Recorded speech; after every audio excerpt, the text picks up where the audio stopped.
Shalom saudara dimanapun berada pagi ini, senang bisa berjumpa di dalam program Sarapan, Sapaan Para Rohaniwan. Mari pagi ini kita sama-sama baca satu ayat firman Tuhan dari Ayub pasal 5, ayatnya yang ke-6 sampai ayatnya yang ke-7. Demikian firman Tuhan, karena bukan dari debu terbit bencana dan bukan dari tanah tumbuh kesusahan, melainkan manusia menimbulkan kesusahan bagi dirinya, seperti bunga api berjolak tinggi.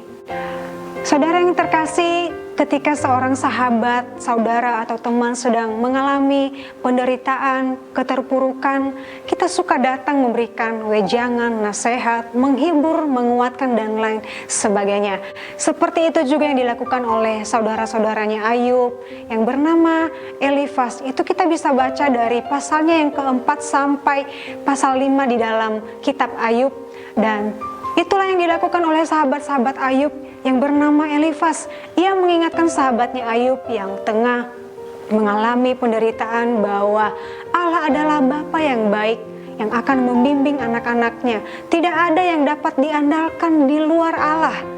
Inilah yang dilakukan Elifas kepada Ayub pada saat Ayub mengalami keterpurukan pada saat itu. Saudara, isi wejangan atau nasihat yang disampaikan oleh Elifas kepada Ayub tidak salah.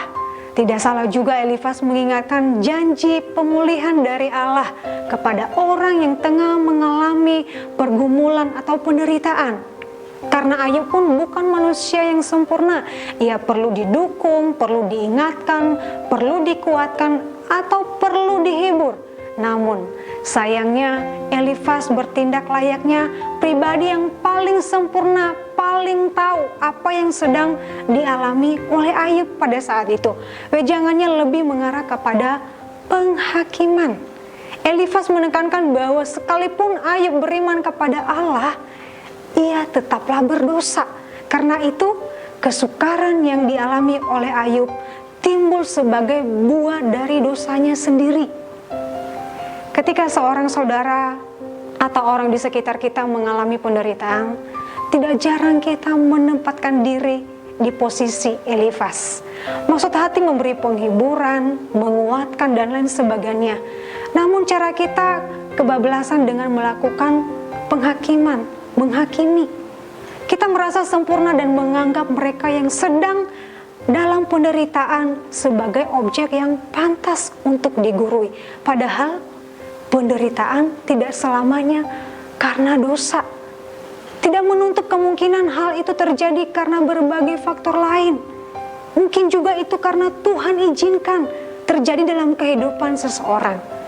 Tuhan senang kita hadir di tengah penderitaan sesama kita, namun bukan untuk menempatkan diri sebagai hakim.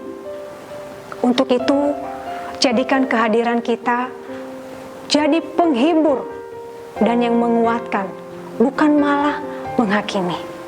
Menghakimi sesama yang tengah menderita seumpama mengucurkan cuka pada luka. Saudara, demikian renungan firman Tuhan pagi ini. Semoga menguatkan kita semua. Tuhan Yesus memberkati. Amin.